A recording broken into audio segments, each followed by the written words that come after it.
Top 10 best indie games on Nintendo Switch. First off, let me know in the comments below, what is your favorite indie game on the Nintendo Switch so far, or what game are you most looking forward to in the upcoming year?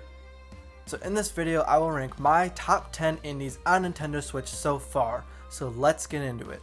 SteamWorld Quest, Hand of Giglamech. Man, I just love saying that name so much, it's so fun. The Hand of Giglamech. This is a steampunk turn-based RPG deck building game and is not something I would typically play, but this game really surprised me. Each of your 3 active party members has 8 cards apiece, and they're combined to form your battle deck. Your hand consists of 6 cards, and you can choose 3 each turn to attack, buff, debuff, etc. Part of the fun was constantly crafting new cards, building new decks, and swapping out characters to continually change my combat strategy. I really appreciate the art style here, and the dialogue between characters is always a pleasure and made me laugh a lot. The rest of the game functions mostly like a traditional RPG, but with quirky characters and a decent story, it's worth checking out. So Snake Pass is an adorable 3D collectathon game with a charming art style and brings back all the feelings of those old classic 90s games like Banjo-Kazooie or Super Mario 64, but with a twist. Instead of traditional platforming, you play as a snake, whose name is Noodle, so you naturally must move like a snake does. It takes some time getting used to for sure, but once you start to think more like a snake, it becomes a lot easier to get around. It gives us a tricky new way to play a genre that has been around forever. As you slither to the finish line, you can collect orbs and the more challenging gold coins, which always seem to be hanging off a cliff where you might fall to your doom. Luckily, Noodle's sidekick Doodle, the hummingbird, can help lift you up to some extent. To add to that old school charm, David Wise composes the entire soundtrack to give you those same feels as Donkey Kong Country. You'll slither through earth, fire, water, and air themed worlds and listen to some jolly tunes in this innovative take on the 3D platformer. Cadence of Hyrule, Crypt of the Necrodancer featuring The Legend of Zelda. Man, that is a mouthful. But having never played the first Necromancer game, I was worried about the gameplay, but this game does not disappoint. It is worth it alone just for the awesome remixes of the Zelda soundtrack and heavy rock guitar leads by YouTube's own Family Jewels. This game functions a lot like an old school Zelda game where you navigate a map, explore dungeons, collect keys, solve puzzles, and defeat enemies. But instead of walking around, you must hop along to the beat of these remixed Zelda tracks. For someone who loves video game music, this game is the perfect mesh between music and gameplay. It's nice to see the soundtrack in a game take more of a focus on shaping the gameplay mechanics rather than just being in the background. What we get is a brand new experience that I will play many times over just to enjoy its catchy remixes of classic Zelda songs and adorable artwork. If you ever have a stressful day and just want to smash some shit, Ape Out is the game for you. Much like King Kong, you play as a gorilla who is trying to escape his captors. All that stands in your way are people with flamethrowers, guns, missiles, wild animals, you name it. You can bash through them or you can use them against one another. The game's graphics and presentation give you an old school vibe where each level is actually a record and there are 10 checkpoints which act as each track on that record. Pretty neat. Each record also has a harder version, a B-side, which really amps up the difficulty. In this hectic adventure, the drums and cymbals crash and dynamically change to play along with you as you smash and bash through all your obstacles. It's just so fun to smash shit and hear the cymbals play along, or the drums start to pick up in tempo as you run away from a tight situation. Throw people off skyscrapers, light them on fire, and just smash your way to the end as you try to get back to where you belong, the wild. If you want some of that old Zelda style goodness, then Blossom Tales is a great game to pick up. In this Link's Awakening style adventure, you set off to destroy an evil power by fighting through 4 different dungeons across a grid-like map. A lot of familiar items will be here, including arrows, bombs, and the like, but there's also magic spells and new gear that you won't get in a Zelda game, which makes this gem really stand out. As you meet the Deku Tree and save the land from the King's evil brother, pay attention to the 8-bit soundtrack. That bass line in the Frozen Dungeon is too good to pass up. If you have any interest in the handheld Zelda titles, you will surely enjoy this title. In Katana Zero, you play as the Dragon, a samurai killer addicted to a time-altering super drug and brainwashed to carry out the government's dirty work in this futuristic dystopian action platformer. Hack and slash your way to the truth as you splatter the walls with anyone who stands in your way.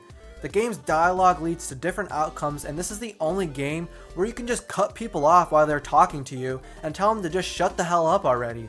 This super fast action game, along with its funky fat synth beats and 80s theme, is another fantastic Devolver Digital title on the Nintendo Switch. Lie, gamble, and chill with a drug king in this very dark, one-of-a-kind indie game. The first thing that caught my eye in Moonlighter was the pixel art and music. This game just feels so imaginative. In this fantasy world, you loot an interdimensional randomly generated dungeon at night and sell all your treasures at your humble little shop during the day. The deeper you delve into the dungeons, the more rare treasures you'll find, and the more addicting this game becomes. The shop part is pretty interesting in that you actually set the price of your own items, and you learn what works based on your customers' reactions. As you progress through this clever storyline, you continue to build up the town, your gear, and your shop. There are tons of different weapon classes, potions, and items to tackle the varying dungeon types. The ending will surely surprise you in this humble little indie game. Easily my favorite dungeon crawler that I've ever played. Stardew Valley is the only farming game that I'll ever need. It's what I always wanted Harvest Moon series to become. More in-depth and RPG focused. Stardew Valley is an RPG meets farming simulator. You move to your grandpa's old farm in this quiet little town with so many kind-hearted people to meet. I still find out new things that are in the game every time I play. From mining, fishing, combat, a level system, relationships, secrets, crafting, this game literally has it all.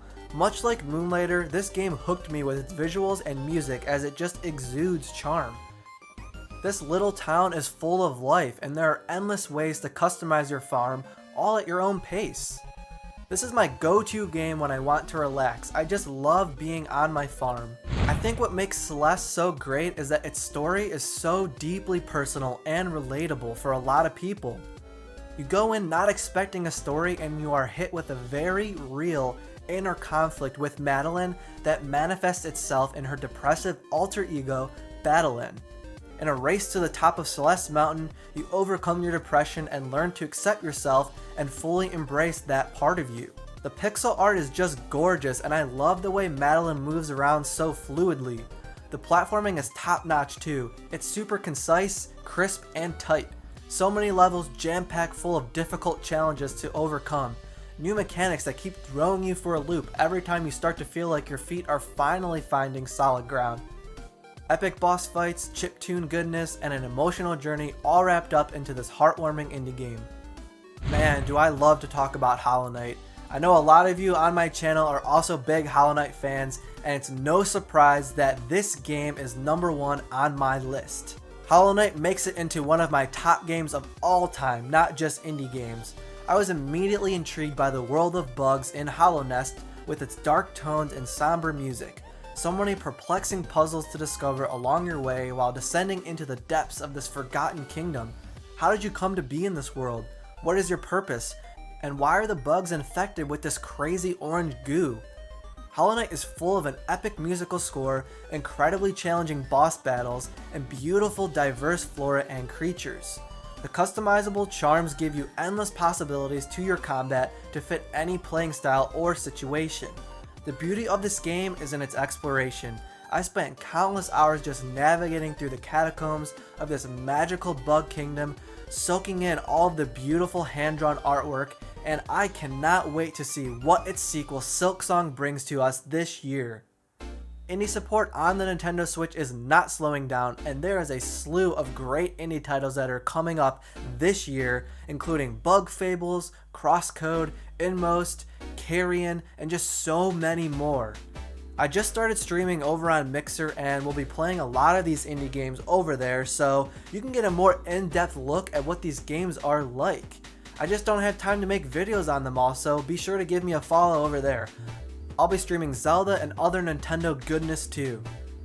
So again, what is your favorite indie title on the Nintendo Switch so far, and what indie games are you most excited for that are coming up this year?